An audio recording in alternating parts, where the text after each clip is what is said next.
नमस्कार। वैदिक एस्ट्रो केंद्र में आपका हार्दिक स्वागत है। साथियों, आज का जो चर्चा हमारा ये चल रहा है आपके साथ, ये मासिक राशिफल को लेकर के है। और ये जो मासिक राशिफल है मार्च 2021 से संबंधित है। और अभी जो हम आपके साथ चर्चा करेंगे, जो वृश्चिक राशि के जातक हैं उनके राशिफल के विषय में चर्चा करेंगे कि ये पूरा महीना हर क्षेत्र में आपके लिए कैसा रहने वाला है, इसकी हम चर्चा आपके साथ कर लेंगे। तो आप ध्यानपूर्वक चर्चा को सुनिए। और अंत में हम उपाय इसलिए बताया करते हैं कि जहां जहां जीवन में जो जो समस्याएं आपके आएंगी कुछ ग्रहों के अशुभ प्रभाव के कारण, तो वो समस्याओं से आपको छुटकारा मिल सके, उनका निदान हो सके, वो हम कुछ सूक्ष्म और सरल उपाय बताते हैं अंत में।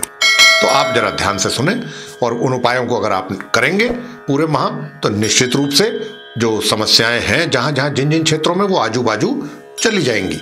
उनके आने का तो पता लगेगा, जाने का पता नहीं लगेगा कब चली गई। तो देखिए, मैंने जैसा कहा कि वृश्चिक लगन, वृश्चिक राशि के जो जातक हैं उनकी मासिक राशिफल की चर्चा अब हम करेंगे। और सर्वप्रथम आरंभ करेंगे आपके व्यवसाय से। तो देखिए, जहां तक व्यवसाय का प्रश्न है, तो इस माह की 14 तारीख तक, यानी 1 मार्च से 14 मार्च तक आपके व्यवसाय में हालात बहुत ही अनुकूल रहेंगे। बहुत सकारात्मक आपको परिणामों की प्राप्ति होगी। और अपने विभाग में आप एक तरीके से कहा जाए तो जिम्मेवारियों को संभालने के मामले में, डिसीजन लेने के मामले में, या जो भी जिम्मेवारियां आपको मिली हुई हैं उनको फुलफिल करने में आपको काफी एप्रिसिएशन भी मिलेगा। प्रशंसा के पात्र बनेंगे आप अपने विभाग में या अपने व्यापार में, जहां भी आप हैं कार्य कर रहे हैं। व्यापार में अगर हैं तो व्यापार में भी आप ऐसा कार्य करेंगे कि आपके जो साथी लोग हैं, जो आपके साथ जुड़े हुए हैं, वो भी आपकी प्रशंसा करने के लिए बाध्य हो जाएंगे। बहुत अच्छा करने जा रहे हैं आप 1 मार्च से 14 मार्च तक। लेकिन 14 मार्च को सूर्य अपनी राशि का परिवर्तन करेंगे और अपनी शत्रु राशि कुंभ में, जहां पर वो इस समय विराजमान है शुक्र के साथ, वो 14 मार्च को यहां से निकलेंगे और अपनी मित्र राशि मीन में उनका प्रवेश होगा कुंडली के पंचम भाव में।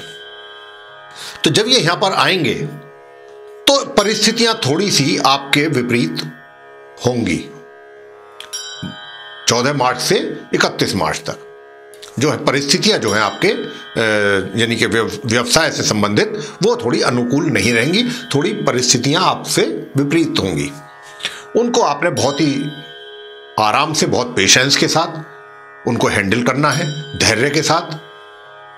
अपने आप को इम्बैलेंस नहीं होने देना है, संतुलन बना के रखना है। क्योंकि जो मैं देख पा रहा हूं कि मंगल और राहु का सप्तम भाव में जो युति बना हुआ है, उससे बहुत अशुभ योग बना हुआ है, जिसको अंगारक योग कहते हैं। उनकी सीधी दृष्टि जो है आपके लगन भाव पर पड़ रही है। तो आपको वो बीच बीच में कुछ ऐसी परिस्थितियां भी पैदा होंगी कि आपको लगेगा कि मैं यहाँ कुछ नहीं कर सकता, मैं मतलब जिसको कहते हैं थोड़ा सा परेशानी वाले हालात दिमागी तौर पर। लेकिन आपको घबराना नहीं है, बिल्कुल भी नहीं घबराना, और उनका डटकर मुकाबला करना है। जो भी चुनौतियां हैं, जो भी हालात हैं, जिस प्रकार के भी हैं, लेकिन बहुत धैर्य के साथ, बहुत चतुराई के साथ, बहुत समझदारी के साथ। ये हम आपको यहां पर, हमारा ये व्यक्तिगत सुझाव है। ग्रहों की स्थिति को हम देख पा रहे हैं इसलिए। तो ये हमने आपके व्यवसाय के हालात बता दिए। और जहां तक इस बात का प्रश्न है, देखिए, यात्राएं करने से बचें। बिल्कुल यात्राएं ना करें। यात्राएं जो करेंगे, छोटी जो यात्राएं हैं, वो तो आपको लाभ दे सकती हैं, लेकिन कोई लंबी दूरी की यात्रा अपने कार्य से संबंधित ना करें। इस बार उसको स्थगित कर दें, आगे के लिए टाल दें। अब वित्तीय स्थिति की बात कर लेते हैं। देखिए, जहां तक वित्तीय स्थिति का प्रश्न है, तो वित्तीय स्थिति के जो हालात हैं वो तो आपके जो हम देख पा रहे हैं, थोड़ा सा एक तरीके से बस ये समझ लीजिए कि 1 तारीख से 11 तारीख तक, माह की 1 तारीख 1 मार्च से 11 मार्च तक, तो आपको धन का आगमन होगा, अच्छी प्रकार से हो जाएगा धन का आगमन। लेकिन उसके बाद से फिर रुकावट कह सकते हैं, बाधाएं कह सकते हैं, जो भी है, लेकिन आपकी इनकम में जो है वो समस्या रहेगी। एक तरीके से वो नहीं होंगी। तो जो भी, लेकिन मैं ये कहता हूं कि जो भी इनकम आपको 11 मार्च तक हो जाएगी उससे आपके पूरे माह का बड़े आराम से कार्य चल जाएगा, कोई दिक्कत नहीं आएगी आने वाले दिनों में। हाँ, इनकम में कमी होगी या नहीं होगी या बाधाएं आएंगी, रुक रुक के आएगी, लेकिन जो 11 तारीख तक की आपकी इनकम है वो आपके पूरे महीने को कवर अप कर लेगी। अब सुख सुविधाओं की बात कर लें तो देखिए, सुख सुविधाओं का जहां तक सवाल है, सुख सुविधाएं मध्यम किस्म की आपको बहुत ज़्यादा आपको सुख सुविधाओं का लाभ होगा, ना कम होगा, मध्यम ये आपको मिलेगा। और दूसरा एक चीज हम और भी आपको यहां पर बताना चाहते हैं कि जैसा कि मैंने आपसे अभी कहा भी है कि सूर्य शुक्र की युति है, शुक्र यहां पर अस्त पोजीशन में है, अस्त अवस्था में है, और 17 मार्च को ये भी मीन राशि में उच्च के होकर के जाएंगे। अब शुक्र क्योंकि द्वादश भाव के स्वामी है, सूर्य के साथ युति बनी हुई है, लेकिन क्या है कि मैंने जैसा अभी आपसे कहा भी कि भाई यात्राओं के योग बनेंगे आपके, विदेश यात्रा का भी या लंबी दूरी की, लेकिन वो आपको बहुत ज़्यादा बेनिफिशियल नहीं रहेगी, तो इसलिए उससे बचें आप। हाँ, इतना ज़रूर है कि अब आपसे आगे की जो चर्चा हम करने जा रहे हैं वो आपके प्रेम संबंध और वैवाहिक संबंधों की करेंगे। कि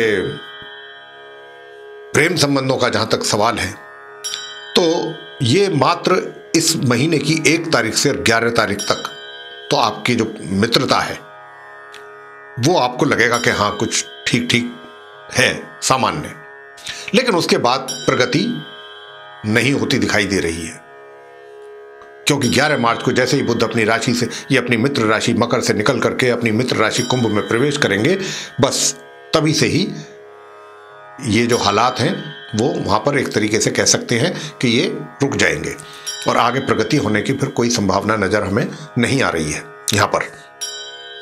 तो इसीलिए आपसे हम कह रहे हैं कि शुरू के जो 10-11 दिन हैं इसमें आप जो लाभ प्राप्त कर सकते हैं कर लीजिए, आगे तो कोई संभावना है नहीं सफलता प्राप्ति की प्रेम संबंधों को लेकर के। और जहां तक वैवाहिक संबंधों का प्रश्न है, देखिए वैवाहिक संबंधों को हम जो देख पा रहे हैं इस माह आपके वैवाहिक संबंधों में पूर्ण रूप से कमी हमें नजर आ रही है। काफ़ी मतलब जो ग्रहों की स्थिति है वो अच्छी नहीं है, फेवरेबल नहीं है।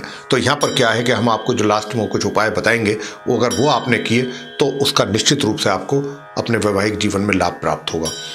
तो वैवाहिक संबंधों को लेकर के थोड़ा सा तनाव, थोड़ा क्या कुछ ज़्यादा ही तनाव रह सकता है और ये स्थिति इस माह ठीक नज़र नहीं आती है। अच्छा, अब इसके बाद जो पारिवारिक संबंध है, पारिवारिक संबंधों की भी अगर हम बात करें तो पारिवारिक संबंधों को लेकर के भी हालात ठीक नहीं नजर आते हैं, उसमें भी कमी नजर आ रही है। कहीं ना कहीं आपकी जो है अपने परिवार के सदस्यों के साथ भी तालमेल में कमी रहेगी और खर्चे भी आपके ऐसी जगहों पर हो जाएंगे कि जो आप ना चाहते हुए भी आपके हाथों से, ऐसी अनावश्यक जगहों पर खर्चे आपके हाथों से हो जाएंगे। और इसके अतिरिक्त जो शिक्षा के क्षेत्र में हैं छात्र लोग, उनके लिए कैसा रहेगा? देखिए, मैं बहुत स्पष्ट रूप से कहना चाहता हूं कि शिक्षा के घर के जो स्वामी हैं वो तो बिल्कुल नहीं, उनकी तो स्थिति बहुत कमज़ोर है। उसको देखते हैं तो लगता है कि बिल्कुल ही हालात शिक्षा को लेकर के आपके, यानी कि जितना भी आप परिश्रम करेंगे उससे भी नीचे की प्राप्ति परिणामों की होती दिखाई दे रही है। लेकिन हाँ, 14 मार्च को जैसा मैंने कहा था आपसे कि सूर्य आ जाएंगे पंचम भाव में अपने मित्र के घर में और शुक्र भी उच्च के होकर के यहाँ पर आएंगे। और जब सूर्य शुक्र यहाँ पर आएंगे तो निश्चित रूप से 14 तारीख के बाद से लेकर के 31 तक उसमें थोड़ा स्थिति में काफ़ी सुधार भी होगा, ऐसा नहीं है कि नहीं होगा। तो सामान्य से ऊपर परिणाम आपको प्राप्त होंगे अपनी एजुकेशन में 14 मार्च से लेकर के 31 मार्च तक। लेकिन 14 मार्च तक जो संबंध है, जो मतलब आपके शिक्षा के परिणाम हैं, वो प्रभावित हो सकते हैं, उसमें आपको ध्यान देने की आवश्यकता है। संतान को लेकर के भी हम यही कहेंगे कि माता पिताओं को बहुत ज़्यादा अपेक्षा नहीं करनी चाहिए, विशेषकर 1 मार्च से 14 मार्च तक। लेकिन 14 मार्च से 31 मार्च तक स्थिति में सुधार होगा और आपको संतान का भी सहयोग प्राप्त होगा, संतान का प्यार स्नेह प्राप्त होगा और उनकी तरफ से कुछ अच्छे कार्यों को लेकर के भी आपका मन प्रसन्न हो सकता है। तो ये था संतान को लेकर के। अब स्वास्थ्य की चर्चा कर लेते हैं। देखिए, जहाँ तक स्वास्थ्य का प्रश्न है तो स्वास्थ्य को लेकर के भी हम यहाँ पर चिंतित हैं थोड़ा, क्योंकि ग्रहों की स्थिति अनुकूल नहीं है, तो आपका स्वास्थ्य भी प्रभावित होता हुआ पूर्ण रूप से नजर आ रहा है। तो हमारा आपको यहाँ पर व्यक्तिगत सुझाव है कि आप अपने स्वास्थ्य का नियमित रूप से जांच कराते रहें, खाने पीने का विशेष ध्यान रखें, वाहन, विशेषकर वाहन बहुत देखभाल करके चलाएं, सड़क बहुत देख करके पार करें, क्रॉस करें, जब भी सड़क या कहीं भी घर से बाहर निकलते हैं बहुत ध्यान रखें। इस बात का भी बहुत संभावना है कि कहीं चोट फेंट भी आपके लग सकती है। तो ये था आपका राशिफल। अब अंत में आपको बताएंगे वो उपाय कि जिनसे इन पर करने से इस माह धार्मिक उपाय हैं, करेंगे तो आपको निश्चित रूप से अलग अलग क्षेत्रों में उसका लाभ प्राप्त आप कर पाएंगे। सबसे पहले तो आपने करना है कि मंगलवार के दिन भगवान हनुमान जी के श्री चरणों में जाकर के माथा टेकें, मीठे का प्रसाद चढ़ाएं, सरसों के तेल का वहां पर दीपक जलाएं और वहीं बैठ करके हनुमान चालीसा, हनुमान अष्टक और हनुमान स्तोत्र का पाठ करके फिर हनुमान जी की आरती करें, उससे समापन करें। ये तो आपने करना है प्रत्येक मंगलवार। और प्रत्येक दिन आपने अर्गला स्तोत्र का पाठ करें। अर्गला स्तोत्र कर सकते हैं आप, चंडी का स्तोत्र भी कर सकते हैं, लेकिन अर्गला स्तोत्र तो करें ही करें, 5 मिनट भी नहीं लगते हैं करने में। प्रत्येक दिन करना है पूरे माह। और गुरुवार के दिन आपने केसर का तिलक अपने माथे पर, और शिक्षा जो प्राप्त कर रहे हैं छात्र उनके लिए तो विशेषकर कि केसर का तिलक लगाना है प्रत्येक दिन माथे पर, जिह्वा पर भी लगाना है और अपनी नाभि पर भी लगाना है। और इसके अतिरिक्त संध्या समय ओम ब्रह्म बृहस्पतये नमः इस मंत्र का 108 बार जाप करें, अगर शिक्षा अच्छी तरह से आप चाहते हैं कि उसमें प्रगति हो शिक्षा में, तो आप ये कार्य भी करें। और इसके अतिरिक्त शुक्रवार के दिन आपने क्या करना है, गाय को अपने हाथों से रोटी पर देसी घी या सफेद चीनी रख करके उनको खिलाना है। बस ये उपाय आप करें और देखिए, अगर आपने ये उपाय कर लिए तो आपकी जो बाधाएं हैं, परेशानियां हैं, चिंताएं हैं, उनसे आपको मुक्ति निश्चित रूप से प्राप्त होगी। तो मित्रों, ये था वृश्चिक लगन, वृश्चिक राशि के जो जातक हैं उनका राशिफल मासिक मार्च 2021 से संबंधित। आपको पसंद आया तो इसे लाइक करें, शेयर करें, चैनल को भी सब्सक्राइब करना ना भूलें। साथ ही जो बेल आइकन है उसको भी अवश्य दबाएं, ताकि जो भी हमारे आने वाले कार्यक्रम है आने वाले दिनों में वो भी आपको आसानी से प्राप्त हो सकें और उसका समय अनुसार आप लाभ प्राप्त कर सकें। इसी के साथ बहुत बहुत धन्यवाद। जय माता दी।